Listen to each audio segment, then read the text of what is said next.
નમસ્કાર મિત્રો, world inbox YouTube channel પર આપ સૌનું ખૂબ ખૂબ સ્વાગત। ઘણા લાંબા સમય પછી મળી રહ્યા છીએ। એક બે કોમેન્ટો પણ મળી હતી કે ઋષિભાઈ ક્યાં છે, પણ તેમ છતાં પણ આપને વાત કરું કે અનેક પુસ્તકો છે તેમના અપડેશનના કામ શરૂ છે, જેમાંથી ઘણી બધી બજારમાં આવી પણ ગઈ છે અને હજી ઘણી બધી પુસ્તકો છે તે આપને નવી મળવાપાત્ર પણ થશે।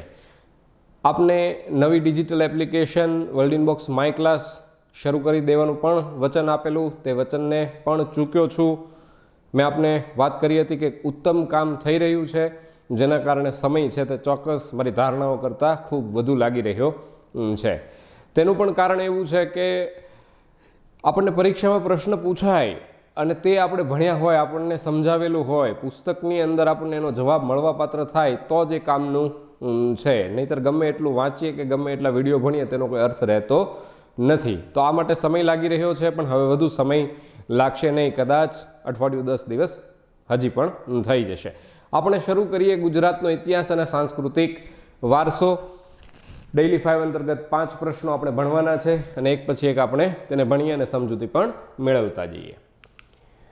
તે પૈકીનો પ્રથમ પ્રશ્ન છે, મૈત્રક વંશના સૌથી પ્રતાપી શાસક તરીકે કોનું નામ જાણીતું છે? મૈત્રક વંશમાં સૌથી પ્રતાપી શાસક તરીકે કોનું નામ જાણીતું છે? ધરસેન પ્રથમ, ધરસેન બીજો, ધરસેન ત્રીજો, ધરસેન ચોથો। આપણને આવા ઓપ્શન આપેલા છે। જે મિત્રો તૈયારી કરતા હશે તેમને તો ગુજરાતના ઇતિહાસમાં ખ્યાલ હોય કે ભાઈ મૈત્રક વંશ શું છે, પણ ઘણા નવા વિદ્યાર્થી મિત્રો છે તેને હજી આપણા ગુજરાતના ઇતિહાસની ક્રોનોલોજી એટલે કે તેનો ક્રમ છે તે ખ્યાલમાં હોતો નથી। તો આપણે વાત કરીએ કે આપણે ગુજરાતનો ઇતિહાસ જો ભણતા હોઈએ તો સૌ પ્રથમ સામાન્ય રીતે આપણે પાષાણ કાળને પ્રાચીન ઇતિહાસમાં વગેરે બાબતો ભણતા હોય, પૌરાણિક કાળ શ્રી કૃષ્ણનો સમયગાળો જે છે તે ભણતા હોઈએ, પછી આપણે સિંધુ ખીણની સભ્યતા ભણતા હોય, સિંધુ ખીણની સભ્યતા પછી આપણા ગુજરાતનો પ્રમાણિત ઇતિહાસ શરૂ થાય છે તેવો મૌર્ય યુગ એટલે કે મૌર્ય સામ્રાજ્યને આપણે ભણતા હોય। મૌર્ય સામ્રાજ્ય પછી ભણવામાં આવે ક્ષત્રપ કાળ, ક્ષત્રપ કાળ પછી આવે ભણવામાં ગુપ્ત કાળ, અને ગુપ્ત કાળ છે તેમાંથી આપણા ગુજરાતને છૂટું પાડી અને મૈત્રક વંશની સ્થાપના કરી તેવા વ્યક્તિ હતા સેનાપતિ ભટ્ટાર્ક। તો આ મૈત્રક વંશ છે તેનો પ્રશ્ન આપણને અહીં પૂછાયેલો છે। તો મૈત્રક વંશ છે ત્યાંથી આપણા ગુજરાતનો આધારભૂત ઇતિહાસ શરૂ થાય છે। ગુજરાતનો પ્રમાણિત ઇતિહાસ મૌર્ય સામ્રાજ્યના ચંદ્રગુપ્ત મૌર્યથી શરૂ થાય છે, પરંતુ ગુજરાતનો આધારભૂત ઇતિહાસ છે તે મૈત્રક વંશથી શરૂ થાય છે। અને ગુજરાતનો આધારભૂત ઇતિહાસ જો મૈત્રક વંશથી શરૂ થતો હોય તો ગુજરાતના ઇતિહાસ પુરુષ તરીકે કોને ઓળખવામાં આવે છે એવો પણ પ્રશ્ન થાય। તો ગુજરાતના ઇતિહાસ પુરુષ તરીકે આ મૈત્રક વંશના સ્થાપક એવા સેનાપતિ ભટ્ટાર્કને ઓળખવામાં આવે છે। તો આ મૈત્રક વંશ છે તેની સ્થાપના સેનાપતિ ભટ્ટાર્કે ઈસવીસન 470 આસપાસ એટલે કે 5મી સદીની અંદર કરી હતી એમ કહી શકીએ। તેમાં અનેક શાસકો થયા। તો આ મૈત્રક વંશના દરેક શાસકોની અંદર સૌથી પ્રતાપી શાસક કોણ હતો તેવો આપણને પ્રશ્ન પૂછાયેલો છે। તો અહીં જવાબ થશે ધરસેન ચોથો। મૈત્રક વંશનો સૌથી પ્રતાપી શાસક ધરસેન ચક્રવર્તી તરીકે પણ તેને ઓળખાય છે। તે ધરસેન ચોથાએ પરમ ભટ્ટાર્ક, મહારાજાધિરાજ, ચક્રવર્તી આવા અનેક બિરુદો છે તે પણ ધારણ કરેલા હતા। તો આ ધરસેન ચોથો કોનો પુત્ર હતો? તો મૈત્રક વંશની અંદર શાસક થઈ જાય છે, તેમનું નામ છે ધ્રુવસેન બીજો। આ ધ્રુવસેન બીજો છે તેનો દીકરો હતો ધરસેન ચોથો। તો આ ધરસેન ચોથાના માતા કોણ હશે? તો કે ધરસેન ચોથાના માતા છે તેમનું નામ છે અજક। હવે અજક કોણ હતા? તો આપણા ભારતની અંદર પુષ્યભૂતિ વંશની અંદર એક મહાન સમ્રાટ થઈ જાય છે, તેમનું નામ છે હર્ષવર્ધન। આ હર્ષવર્ધન છે તેણે તેની દીકરી એટલે કે રાજપુત્રી અજકના લગ્ન છે ભારતના રાજા હતા સમગ્ર ભારતના, તેવા ભારતના રાજા હર્ષવર્ધન છે તેણે તેની દીકરીને આપણા વલ્લભીની અંદર પરણાવી હતી। અને વલ્લભીમાં મૈત્રક વંશના કયા શાસક સાથે પરણાવી હતી અજકને? તો કે ધ્રુવસેન બીજા સાથે। એટલે ધ્રુવસેન બીજા અને અજક બંનેને ત્યાં એક દીકરો થયો હતો, તેનું નામ છે ધરસેન ચોથો। તો આપણે એમ કહી શકીએ કે ભાઈ હર્ષવર્ધન છે તેનો દૌહિત્ર ગણાય। ધરસેન ચોથો કોણ ગણાય? હર્ષવર્ધનનો દોહિત્ર એટલે કે હર્ષવર્ધનની દીકરીનો દીકરો એટલે ધરસેન ચોથો. હર્ષવર્ધન છે તે અપુત્ર હતો, જેના કારણોસર ધરસેન ચક્રવર્તીને હર્ષવર્ધનનો ઉત્તરાધિકારી પણ માનવામાં આવતો હતો, પરંતુ તેવું બની શક્યું નહીં. ધરસેન ચોથો છે તે સૌથી પ્રતાપી શાસક તો હતો, તેની સાથે આપણે યાદ કરીએ કે ધરસેન ચોથો પણ અપુત્ર હતો, જેના કારણોસર એમ કહેવાય છે કે તે અપુત્ર હતો પણ પુત્રી હતી ધરસેન ચોથાને. તો આ પુત્રી છે તેનું નામ શું હતું? ધરસેન ચોથાની પુત્રીનું નામ તો કે ભૂપા. આ ભૂપાને આપણે એટલે યાદ કરીએ છીએ કે ભરૂકચ્છ કે ભૃગુકચ્છ એટલે હાલનું ભરૂચ. ભરૂચ છે તેના અનેક પ્રાચીન નામો છે. તેને ભરૂકચ્છ પણ કહેવાય છે, ભૃગુકચ્છ પણ કહેવાય છે, બ્રોચ પણ કહેવાય છે. તો આ ભરૂચમાંથી ફરમાવાયેલું દાન શાસન છે. મૈત્રક વંશનો ઇતિહાસ છે તે માત્ર તામ્રપત્રો, તેમણે ફરમાવેલા દાન શાસનો છે તે તામ્રપત્રો છે, તેના પરથી આપણને તે ઇતિહાસ મળવાપાત્ર થાય છે. તો ભરૂચમાંથી જે દાન શાસનો ફરમાવાયેલા છે તેમાં રાજદુહિતા એટલે કે રાજપુત્રી ભૂપાનો ઉલ્લેખ છે. એટલે આપણે એમ કહી શકીએ કે ગુજરાતના પ્રાચીન ઇતિહાસની અંદર કોઈ મહિલા વ્યક્તિ છે તે કોઈ જવાબદાર પદ ઉપર હશે, કારણ કે ભરૂચથી ફરમાયેલા દાન શાસનની અંદર ભૂપાનો ઉલ્લેખ આપણને મળે છે. એટલે આપણે શું કહી શકીએ કે પ્રાચીન ગુજરાતના ઇતિહાસની અંદર એમ કહી શકીએ કે ભાઈ કોઈ મહિલા છે તે જવાબદાર હોદ્દા ઉપર હોવી જોઈએ. તો આપણે ગુજરાતમાં સૌ પ્રથમ મહિલા કોઈ જવાબદાર હોદ્દા ઉપર હોય તે તો ભૂપાને ઓળખીએ છીએ. તો ભૂપાને યાદ રાખવાનું. કોની રાજપુત્રી હતી? તો કે ધરસેન ચોથાની. ઘણી બધી વખત ઘણા પેપર સેટર છે તેઓ પણ પ્રશ્ન પૂછતા હોય છે કે ગુજરાતમાં સૌ પ્રથમ કોઈ જવાબદાર હોદ્દા ઉપર કોઈ રહેલી સ્ત્રી હોય તેવી વ્યક્તિ જણાવો કે મહિલા જણાવો. તો તેમાં રાજમાતા મિનળ દેવીનું નામ પણ આવતું હોય છે. આ રાજમાતા મિનળ દેવી છે તે આપણા ગુજરાતમાં સોલંકી વંશ છે તેમાં સૌથી પ્રતાપી શાસક થાય છે સિદ્ધરાજ જયસિંહ. તે સિદ્ધરાજ જયસિંહના માતા હતા. તો આ રાજમાતા મિનળ દેવી છે તેને આપણે સામાન્ય સિદ્ધરાજ જયસિંહનો સમયગાળો કેટલો લઈએ તો કે ઈસવીસન 1094 થી 1143 સુધી સિદ્ધરાજ જયસિંહ શાસનમાં હતા. તો એની પહેલા આપણે વાત કરીએ છીએ, આપણે આ ઈસવીસનની 5મી સદીથી 8મી સદી સુધીની વાત કરીએ છીએ મૈત્રક વંશનો. તો આ મૈત્રક વંશ છે તેમાં ધરસેન ચોથાની પુત્રી છે ભૂપા, તે આપણા ગુજરાતમાં કોઈ પ્રથમ જવાબદાર હોદ્દા ઉપર હોય તેવું આપણે માનીએ છીએ. તે આપણે યાદ રાખવાનું રહેશે. સાથે બીજી પણ એક વાત કરું કે ધરસેન ચોથો છે તે પ્રતાપી શાસક હતો. તેના પિતા છે જે ધ્રુવસેન બીજા, તે ધ્રુવસેન બીજા છે તેને પહેલા હર્ષવર્ધન યુદ્ધ કરીને ધ્રુવસેન બીજાને હરાવ્યા હતા. અને હરાવ્યા ત્યારે આ ધ્રુવસેન બીજો છે એટલે તેના જમાઈ છે તેને જ પહેલા હર્ષવર્ધને હરાવ્યા હતા, ત્યારે જમાઈ હતા નહીં. આ પછી પસંદગી થઈ હતી. તો આ ધ્રુવસેન બીજાને પરાજિત કર્યા વલ્લભીના. તો એ ધ્રુવસેન બીજાને કોણે આશ્રય આપ્યો? તો કે અત્યારે જે હાલમાં નાંદોદ છે, રાજપીપળા પાસે નાંદોદ છે, તે નાંદોદ છે તેને નાંદીપુરી તરીકે ઓળખવામાં આવતું હતું. અને આ નાંદીપુરીની અંદર ગુર્જર નૃપતિ વંશનું શાસન હતું. નાંદીપુરીમાં અનુમૈત્રક કાળ સમયે કોનું શાસન હતું? તો કે ગુર્જર નૃપતિ વંશનું. એ ગુર્જર નૃપતિ વંશ છે તે આ શાસકોને મહાભારતની અંદર પાત્ર છે કર્ણ. આ કર્ણના વંશજો માનવામાં આવે છે આ ગુર્જર નૃપતિ વંશના શાસકોને. તે ગુર્જર નૃપતિ વંશના શાસક દદ્દ બીજા છે તે બીજાએ આ ધ્રુવસેન બીજાને આશ્રય આપ્યો હતો જ્યારે હર્ષવર્ધન સાથે યુદ્ધમાં ધ્રુવસેન બીજાનો પરાજય થયો ત્યારે. અને પછી હર્ષવર્ધને તેને ગુણી માની અને તેની પુત્રી છે તે ધ્રુવસેન બીજા સાથે પરણાવી હતી અને તેમને ત્યાં પુત્ર થયો હતો ધરસેન ચોથો. પણ આ વાત આપણે એટલે યાદ કરીએ છીએ કે ધરસેન ચોથાએ નાંદોદ પર આક્રમણ કરી અને તે દદ્દ બીજાને પણ હરાવી દીધો હતો. શા માટે આવું કર્યું હતું? કોઈએ તેના પિતાને આશ્રય આપ્યો હોય તેની ઉપર યુદ્ધ શા માટે કરવું જોઈએ, ચડાઈ શા માટે કરવી જોઈએ? પરંતુ ધરસેન ચોથાને એવો ડર હતો કે આરબોનું આક્રમણ થવાનું છે એટલે મારા માટે ભરૂચ જીતી લેવું જરૂરી છે, એટલે તેમના ગુર્જર નૃપતિ વંશને સાથે યુદ્ધ કરીને તેમને હરાવ્યા હતા. તો આટલી વાત આપણે કરી. મૈત્રક વંશનો સૌથી પ્રતાપી શાસક આપણે યાદ રાખવાનો છે ધરસેન ચોથો. ત્યારબાદનો પ્રશ્ન જોઈએ. ગુજરાતના સુલતાનો દ્વારા પોર્ટુગીઝને નીચે પૈકીનો કયો પ્રદેશ સુપરત કરવામાં આવ્યો ન હતો? ગુજરાતના સુલતાનો દ્વારા પોર્ટુગીઝ, જેને આપણે ફિરંગીઓ તરીકે પણ ઓળખીએ છીએ, અને ભારતમાં સૌપ્રથમ આવનાર વિદેશી પ્રજા પણ પોર્ટુગીઝ, અને ગુજરાતમાં પણ આવનાર સૌપ્રથમ વિદેશી પ્રજાતિ છે તે પોર્ટુગીઝ એટલે કે ફિરંગીઓ. તે ગુજરાતના સુલતાનોએ પોર્ટુગીઝને નીચેના પૈકી કયો પ્રદેશ સુપરત કરવામાં આવ્યો ન હતો? હવે ગુજરાતના સુલતાનો એટલે કોણ?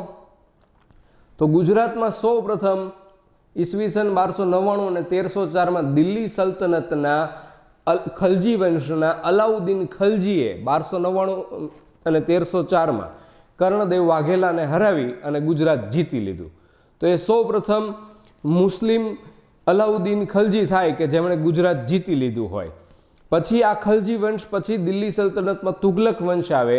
તે તુગલક વંશના સમયગાળાની અંદર 1398 દિલ્હી સલ્તનત ઉપર તૈમુરલંગનું આક્રમણ થયું એટલે દિલ્હી સલ્તનત છે તે તૂટી પડી. જે કારણોસર ગુજરાત ઉપર પણ તુગલક વંશનું શાસન હતું તે પણ પૂર્ણ થયું. એટલે તુગલક વંશના જે સુબાઓ નાઝીમ છે જે ગુજરાતની અંદર કાર્યરત હતા, ઝફર ખાન, તેણે સત્તા છે તે પોતાની હાથમાં લઈ લીધી. સુબા નાઝીમ હતા ખરેખર ઝફર ખાન, પણ તેમ છતાંય તે ઝફર ખાન અને તેના પુત્ર તાતાર ખાને ગુજરાતની અંદર સ્વતંત્ર સલ્તનતની સ્થાપના કરી. એ સ્વતંત્ર સલ્તનતના, ગુજરાતની સ્વતંત્ર સલ્તનતના જે સુલતાનો છે તેની વાત છે આ ગુજરાતના સુલતાનો દ્વારા પોર્ટુગીઝને નીચેના પૈકી કયો પ્રદેશ સુપરત કરવામાં આવ્યો નહોતો? તો ખરેખર ગુજરાતના સુલતાનોનું શાસન હોય અને તે સમયગાળાની અંદર દીવ છે તે દીવ સૌ પ્રથમ આ પોર્ટુગીઝો એટલે કે ફિરંગીઓ છે તેને કબજે કરી લીધું હતું. શા માટે દીવ કબજે થયું? તો કે આપણા ગુજરાતની જે સ્વતંત્ર સલ્તનત છે તેમાં 1513 થી લઈ અને 1526 સુધી જે સુલતાન હતા તેમનું નામ છે મુઝફ્ફર શાહ બીજો. આ મુઝફ્ફર શાહ બીજો છે તેને આપણે ગુજરાતની સ્વતંત્ર સલ્તનતના સુલતાન તરીકે ઓળખીએ. તેને આપણે સંત સુલતાન પણ કહીએ છીએ. સંત જેવો સુલતાન હતો. પોતાનું જીવન છે તે તેણે કુરાનની આયાતો લખીને, કુરાનની નકલ કરીને પસાર કરી. પોતાનો ખર્ચ પણ છે તે એમાંથી ચલાવતા અને એમાંથી જે પૈસા વધતા કુરાનની આયાતો લખીને નકલ કરીને તેમાંથી પણ તે ગરીબો અને વિધવાઓને મદદ કરતા હતા. એટલે આપણે એમ કહીએ કે સંત જેવા સુલતાન, સંત સુલતાન તરીકે આપણે મુઝફ્ફર શાહ બીજાને ઓળખીએ છીએ. આ મુઝફ્ફર શાહ બીજો છે તેમનું નિધન છે તે 1526 થયું. 1526 તે મુગલ સામ્રાજ્યના જે ભારતમાં સ્થાપક છે એવા બાબર છે તે બાબરે હિન્દુસ્તાન ઉપર ચડાઈ કરી હતી. આ મુઝફ્ફર શાહ બીજાએ પોર્ટુગીઝોને એટલે કે ફિરંગીઓને દીવમાં વેપાર કરવાની છૂટ આપી. તે આ મુઝફ્ફર શાહ બીજાની ગંભીર ભૂલ માનવામાં આવે છે. વેપાર કરવાની છૂટ આપી. આ મુઝફ્ફર શાહ બીજા પછી ગુજરાતની સ્વતંત્ર સલ્તનતમાં એક અન્ય સુલતાન થયા જેનું નામ છે બહાદુર શાહ. આ બહાદુર શાહ છે તેને બાબર છે તેને 1526 પાણીપતના પ્રથમ યુદ્ધમાં ઇબ્રાહિમ લોદીને હરાવી અને ભારતમાં 1526 મુઘલ સામ્રાજ્યની સ્થાપના કરી હતી. તે બાબરનું 1530 અંદર નિધન થઈ ગયું. તેનું અવસાન થયું 1530 એટલે બાબરનો દીકરો હુમાયુ છે તે ગાદી આવ્યો મુઘલ સામ્રાજ્યમાં. આ હુમાયુ અને આ ગુજરાતની સ્વતંત્ર સલ્તનતના બહાદુર શાહ છે આ બંનેની વચ્ચે ભયંકર વેરઝેર હતા. ભયંકર વેરઝેર હતા જે કારણોસર બહાદુર શાહને એમ થતું હતું કે હુમાયુ છે તે ગુજરાત ઉપર ચડાઈ કરશે જ. એટલા માટે આ ગુજરાતની સ્વતંત્ર સલ્તનતના સુલતાન બહાદુર શાહ એવું વિચાર્યું કે ભાઈ હું આ પોર્ટુગીઝો છે તેમની મદદ લઉં, ફિરંગીઓની મદદ લઉં તો મને હુમાયુ જ્યારે હુમલો કરે તેની સામે મને મદદ મળશે. હવે એમણે મદદ તો મેળવી પણ તેમ છતાંય તે પોર્ટુગીઝો ફિરંગીઓએ શું કર્યું કે ભાઈ અમારે દીવની અંદર એક કિલ્લો બાંધવો છે, તમે અમને કિલ્લો બાંધવાની છૂટ આપો, અમે તમને જ્યારે જરૂર પડશે ત્યારે મદદ કરશું. એટલે મુઝફ્ફર શાહ બીજાએ પોર્ટુગીઝોને દીવમાં વેપાર કરવાની છૂટ આપી અને બહાદુર શાહ છે ગુજરાતની સ્વતંત્ર સલ્તનતનો સુલતાન તેણે પોર્ટુગીઝોને દીવમાં કિલ્લો બાંધવા દીધો. સમયાંતરે આ પોર્ટુગીઝો ફિરંગીઓ છે તે બહાદુર શાહની દરેક વાતો છે તેને અવગણવા મળ્યા. જે કારણોસર બહાદુર શાહને પોતાની ભૂલ સમજાઈ ગઈ. ખરેખર મારે પોર્ટુગીઝો સાથે આવો વ્યવહાર કરવાની જરૂર હતી નહીં. પણ તેમ છતાં હવે કિલ્લો છે તે બંધાઈ ગયો હતો. એટલે બહાદુર શાહ છે તેણે પોર્ટુગીઝો ફિરંગીઓ સામે યુદ્ધે ચડવાનું નક્કી કર્યું, પરંતુ સમાધાન કરવાના બહાને પોર્ટુગીઝો ફિરંગીઓએ આ બહાદુર શાહને એક જહાજ ઉપર બોલાવ્યો અને દરિયામાં ડૂબાડી અને તેને કપટથી મારી નાખ્યો પોર્ટુગીઝો, એમ કહેવાય છે આ બહાદુર શાહને. તો કોના સમયમાં કિલ્લો બંધાણો દીવની અંદર? તો કે ગુજરાતની સ્વતંત્ર સલ્તનતના સુલતાન બહાદુર શાહના સમયમાં. તો હવે દીવ લઈ લીધું, દમણ પણ લઈ લીધું. સેલસેટ એટલે મુંબઈનો ટાપુ વિસ્તાર છે, વસઈની ખાડી પણ મુંબઈનો વિસ્તાર છે. આ દમણ, સેલસેટ, વસઈની ખાડી થઈ ગયું. ભાવનગર જિલ્લામાં જે ઘોઘા આવેલું છે તે ઘોઘા ગુજરાતના સુલતાનોએ પોર્ટુગીઝોને સોંપ્યું હતું નહીં. ઘોઘા પણ પ્રાચીન સમયમાં એક ઉત્તમ બંદર હતું. અને આપણે તમે ભૂગોળની અંદર ભણતા પણ હશો કે ઘોઘા દહેજ રોરો ફેરી સર્વિસ છે તે શરૂ થઈ હતી તાજેતરની અંદર. થોડા સમય પહેલાં જ વડાપ્રધાન નરેન્દ્રભાઈ મોદી છે તેમણે ઘોઘા હજીરા ઠેઠ સુરત સુધી, ઘોઘા હજીરા સુધી રોપેક્સ ફેરી સર્વિસ છે તેની પણ શરૂઆત કરેલી છે. તો આપણે ખાસ યાદ રાખવાનું છે આ પ્રશ્નમાં કે ભાઈ દીવ ગુજરાતના સુલતાનોએ આપી દીધું પોર્ટુગીઝોને, દમણ પણ તેઓએ કબજે કરી લીધું, સેલસેટ પણ કરી લીધું, વસઈની ખાડી પણ કરી લીધું. ઘોઘા છે તે ગુજરાતના સુલતાનો પાસે જ હતું. ત્યારબાદનો પ્રશ્ન જોઈએ. જીપીએસસી ક્લાસ 2 લેવલની એક્ઝામની અંદર 2020માં પરીક્ષા થઈ, તેમાં પૂછાયેલો પ્રશ્ન છે એટલે તમને થોડો લાંબો લાગશે, પણ પ્રશ્ન છે હંમેશ માટે સરળ જ રહેતો હોય છે, તેની લંબાઈ છે તે વધારી દેવામાં આવતી હોય છે. નીચેના વાક્યો તપાસો. પ્રથમ વિધાન છે રાણી ઉદયમતીએ પ્રજા કલ્યાણ માટે રાણીની વાવ બનાવેલ હતી. સાચી વાત છે. જે સોલંકી વંશ, આપણા ગુજરાતના પ્રાચીન ઇતિહાસનો સુવર્ણ સમયગાળો, સુવર્ણ કાળ એવો સોલંકી વંશ છે, તેમાં જે ભીમદેવ પ્રથમ નામના રાજા થયા તેમના રાણી હતા રાણી ઉદયમતી, અને રાણી ઉદયમતીએ પ્રજા કલ્યાણ માટે રાણીની વાવ બનાવેલી હતી. સાચી વસ્તુ છે. રાજમાતા મીનળ દેવીએ ધોળકામાં મલાવ તળાવ અને વિરમગામમાં મુનસર તળાવ બનાવેલ હતા. એ પણ સાચી વાત છે કે ભાઈ રાજમાતા મીનળ દેવી, પાટણના રાજમાતા મીનળ દેવી તરીકે આપણે જેમને ઓળખીએ તેમનું મૂળ નામ છે તે મૈણલ્લા દેવી હતું. તેમણે આ ધોળકામાં મલાવ તળાવ બંધાવ્યું ત્યારે એક ડોશીમાનું ઘર છે તે આડું આવતું હતું અને તેમને ઘર છે તે લીધું નહીં ફરજિયાતપણે, અને તેમણે ન્યાય કર્યો. એટલા માટે આ મૈણલ્લા દેવીને ગુજરાતના લોકોએ પાટણના રાજમાતા મીનળ દેવી નામ આપ્યું.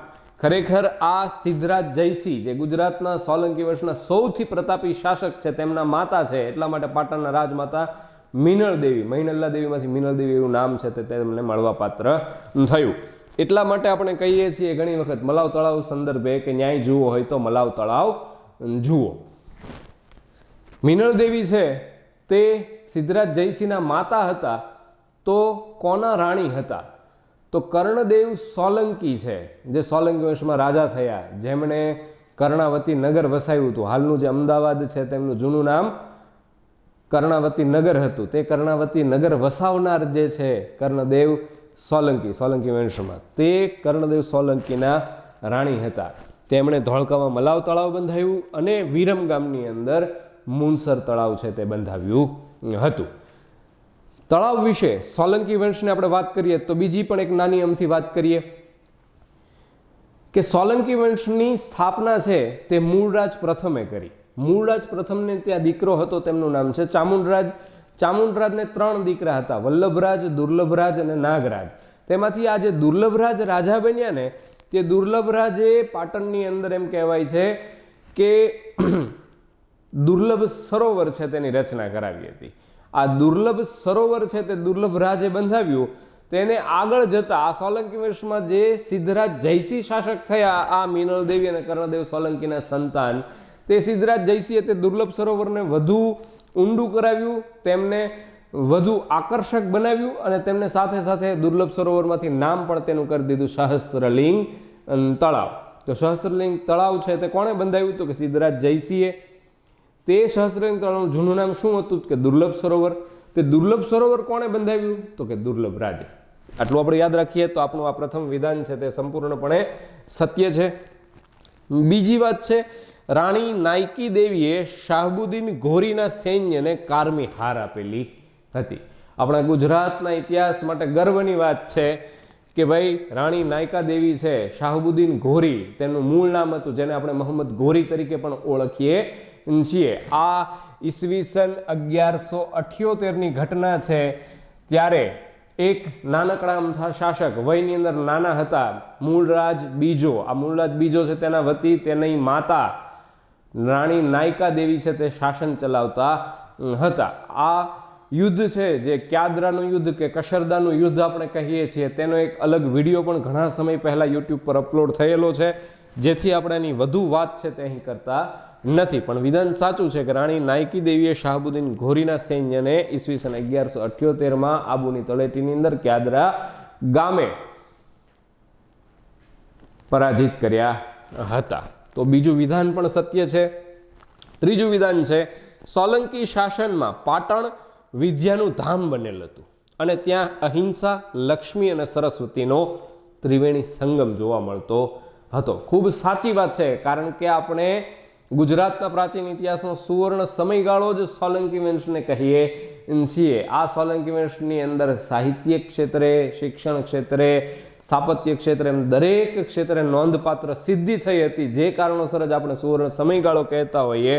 કારણ કે સિદ્ધરાજ જયસિંહ છે તેમણે પણ સહસ્ત્રલિંગ તળાવની બાજુમાં દાનશાળાઓ બંધાવી હતી. તો સોલંકી શાસનમાં પાટણ વિદ્યાનું ધામ બનેલ હતું અને ત્યાં અહિંસા, લક્ષ્મી અને સરસ્વતીનો ત્રિવેણી સંગમ જોવા મળતો હતો. તો ત્રીજું વિધાન પણ સત્ય થાય છે.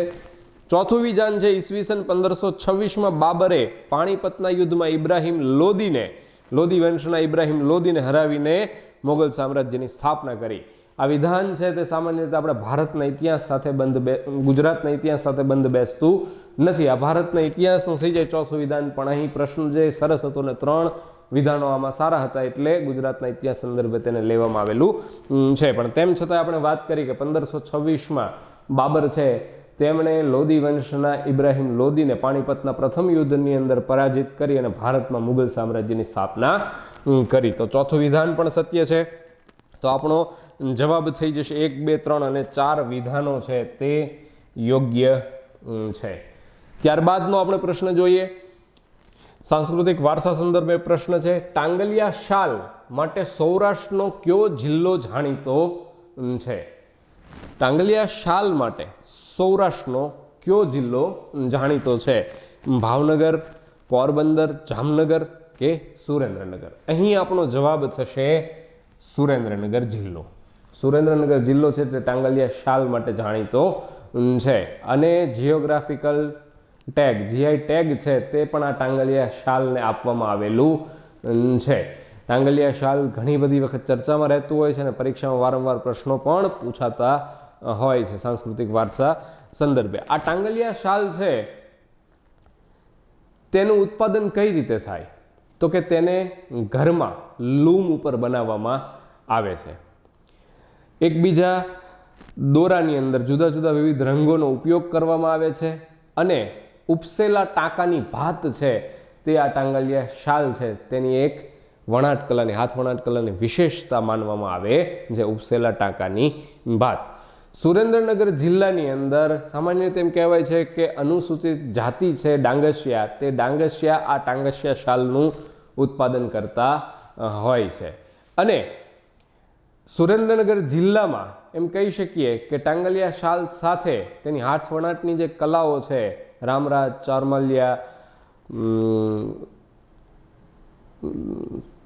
લોબડી, એવી અનેક હાથ વણાટની કલાઓ છે તે સુરેન્દ્રનગર જિલ્લાની જાણીતી છે. તેમાંથી આ ટાંગલિયા શાલ છે તે ખૂબ આગળ વધી જીઆઈ ટેગ મેળવેલું છે એટલી અગત્યની હાથ વણાટની કલા છે. સુરેન્દ્રનગર જિલ્લાની અંદર એક ગામ ખાસ છે તેનું નામ છે દેદાદરા. આ દેદાદરા ગામ છે સુરેન્દ્રનગર જિલ્લામાં, તે આ ટાંગલિયા શાલ માટે ખાસ ઓળખાય છે.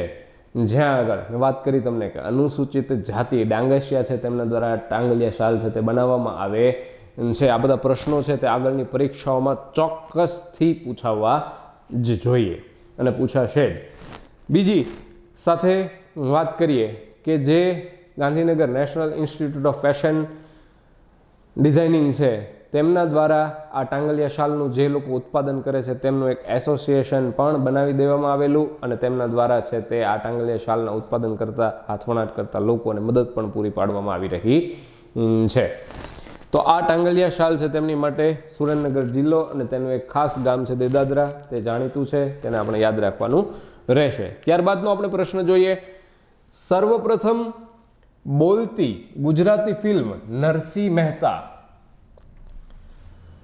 નું કે નરસિંહ મહેતા નું દિગ્દર્શકનું નામ જણાવો. દિગ્દર્શક એટલે એનું નરસિંહ મહેતા સૌપ્રથમ ગુજરાતી બોલતી ફિલ્મ છે તેનું દિગ્દર્શન કોણે કર્યું હતું? ચીમનભાઈ દેસાઈ, નાનુભાઈ વકીલ, ઉમાકાંત દેસાઈ, મનહર રસ કપૂર. તમે આજ સુધી એવા તો અનેક પ્રશ્નો છે તે ભણ્યા હશો, પણ હવે થોડી આગળ તૈયારી કરવાની જરૂર છે અને આવા પ્રશ્નો છે તે પણ પૂછાતા રહેશે. તો આ સર્વપ્રથમ બોલતી ગુજરાતી ફિલ્મ નરસિંહ મહેતા છે. તો તમને સૌપ્રથમ ગુજરાતી મૂક ફિલ્મ છે તેનું નામ ખ્યાલ હોવું જોઈએ. શેઠ સગાળ શાહ છે તે સૌપ્રથમ ગુજરાતી મૂક ફિલ્મ છે તે પણ રજૂ થઈ શકી નહોતી. તો સૌપ્રથમ રજૂ થઈ શકતી હોય તેવી સૌપ્રથમ ગુજરાતી મૂક ફિલ્મ કઈ છે? તો કે શ્રી કૃષ્ણ સુદામા. સૌપ્રથમ બોલતી ગુજરાતી ફિલ્મ છે તે નરસિંહ મહેતા અને એ ફિલ્મ પ્રથમ છે બોલતી ગુજરાતી ફિલ્મ એટલે એના ડાયરેક્ટર દિગ્દર્શક પૂછવામાં આવેલા છે.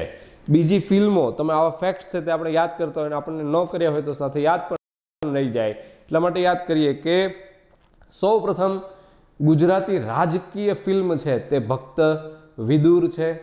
સૌપ્રથમ ગુજરાતી રંગીન ફિલ્મ છે તે લીલુડી ધરતી છે. સૌપ્રથમ ગુજરાતી કરમુક્ત ફિલ્મ છે તે અખંડ સૌભાગ્યવતી છે અને સૌપ્રથમ ગુજરાતી રમૂજ ફિલ્મ છે તે ફાફડો ફિતુરી છે. તો આ સૌપ્રથમ બોલતી ગુજરાતી ફિલ્મ નરસિંહ મહેતાના દિગ્દર્શક એટલે કે ડાયરેક્ટર કોણ હતા? તો એમનો જવાબ આવશે નાનુભાઈ વકીલ. શું જવાબ આવશે?